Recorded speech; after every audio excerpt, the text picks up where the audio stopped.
First time. My first time. My first time. My first time. Yo. My first time. My first time. My first time. Hi, I'm Madhur. I'm 20 years old and from Jammu. I'm studying BCom Honours here at Delhi University, and 2019 will be my first time. Hello and welcome. You're watching My First Time. This is a show in which we try to capture the pulse of what the first time voters in 2019 are thinking. What is going to make them decide their vote, and why is it perhaps so important to exercise your right? We have Madhur with us here today. Madhur, you're not from Delhi, right? You've come all the way from Jammu. Tell me, how's the process been so far? The process has been nice. Delhi has been welcoming because Jammu is a small place, small city, so it does not have a lot of nice colleges. That's the sad reality of it.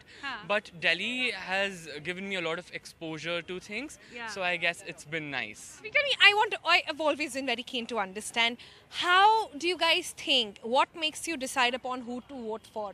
Come election, you have a big responsibility on your shoulder. Young India is going to be the largest chunk voting and perhaps the deciding factor, the millennial deciding factor this election. What is going on in your minds? Do you guys talk amongst yourself? Do parents have an influence? Who holds the key to what you're going to vote for and who you're going to vote for?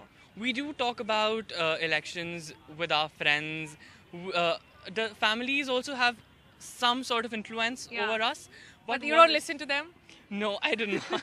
Because basically what I listen to, the people who have a little bit knowledge about what things happen, and I think that they are well read about things and they know about things. But in this young generation which is constantly, taking up clues from Instagram, from Twitter, from Facebook, all the social media networks, you think it is possible to have an opinion of your own? Like many are saying this election will be fought on WhatsApp. I guess it is possible, but it's very important for us to realize that it's important. Everything propaganda. You think people know that this is being set with or being forwarded with an agenda? People know that? A lot of youngsters know that. Other than youngsters, they're not really informed about that. So they get into the propaganda and they easily slip in through whatever's happening. Talking about propaganda, Pulwama has been such a big issue, such a big loss. And you're from Jammu. Tell me, where were you when it all happened? I was in Jammu at that point. Right, I was there in Jammu. So even though I live in the basic city area, so it was away from where it actually happened. It happened in the outskirts. There was violence and there were constant strikes, protests, and everything that happened during that time.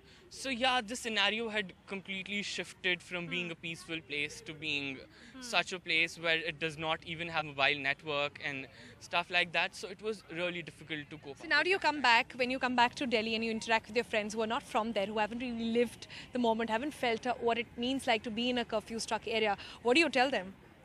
I tell them about the harsh reality, the problems that we have to face there. And they are understanding of that fact. But what I see is a lot of people who debate and discuss about all these issues and everything, they do not really know what is happening at the ground. They have not been to that place. It's their right to debate, but they should be a little bit more, cooperative towards what's And your friends listen to you when you tell them that?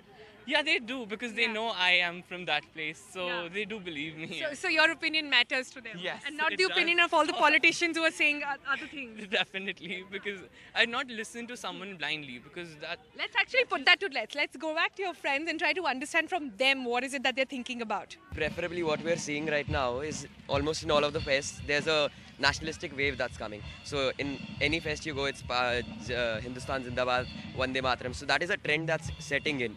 And actually, there are a lot of candle marches going on around India Gate and all. So that is something different that's going on. But are you guys scared about the warmongering as well? A lot of people are talking about it. Is that a scare? That's not a reality in this world. You can't expect a war straight away. And young people get that, right? That's... One more thing. Yeah. Do you guys vote? I vote. Yeah. You have a voter ID card? Yes, I have a voting ID card. It would be the first time I would vote actually. So.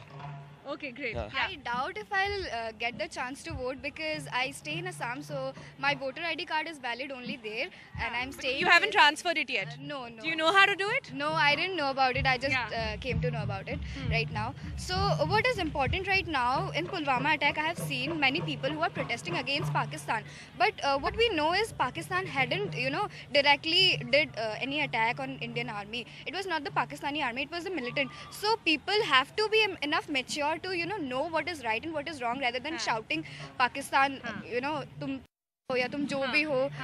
Okay, so since it's all about Instagram generation, it's all about quick questions, we thought we'll have our own rapid fire, but based on elections this time around. So Madhur is going to take that rapid fire round with us.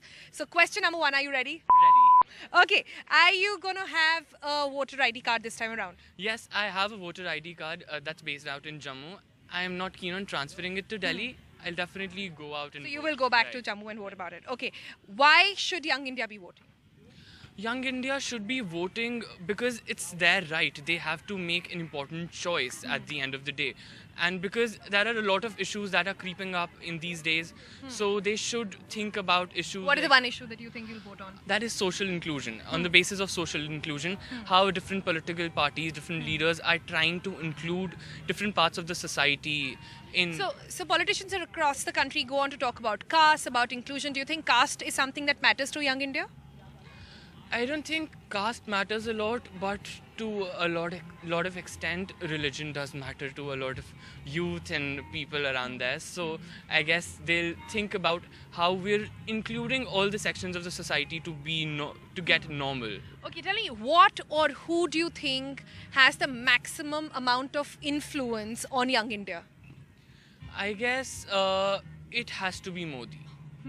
I'm not pretty sure about why, but I guess he's got that charisma about him. So maybe that's So why. people take note. Right, people definitely take. And note what is the about- one way in which you get information and where you take in a lot of information? Is it WhatsApp, Twitter, Instagram? What is it? No, so there's a lot of row about fake news that's happening. So I do not trust any of these things that are happening on WhatsApp and Facebook and stuff.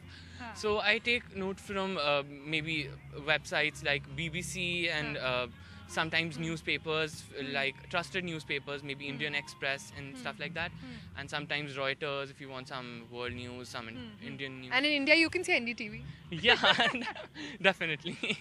Okay. What is the one trait you think the Prime Minister of the country should have? I think he should be accommodative of the fact that it's a secular country at the end, and they have to be be accommodative of this fact. Plus, they have to think about each and every section of the society. Okay. What is the one trait the Prime Minister of the country should not have? I guess that's difficult, but I guess that's not on.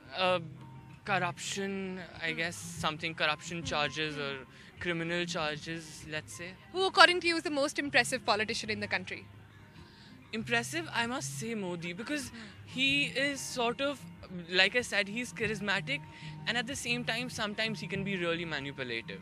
So I like that quality to some extent. And who do you think is the most annoying politician in the country?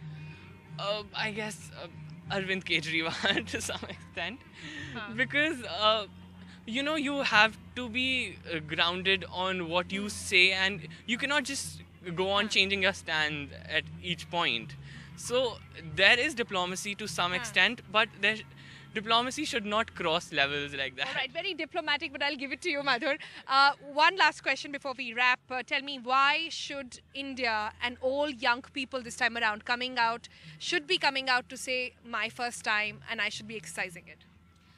I guess that's because that's the essence of a democracy. Your voting right is very important. It's essential in any country, especially like India, where we have people from different societies, from different castes, culture, everything coming in. So the young India who is well informed to some extent, who can read, who can understand, and does not have a biased opinion, it's very important for them to vote. You think India cares? Young India cares?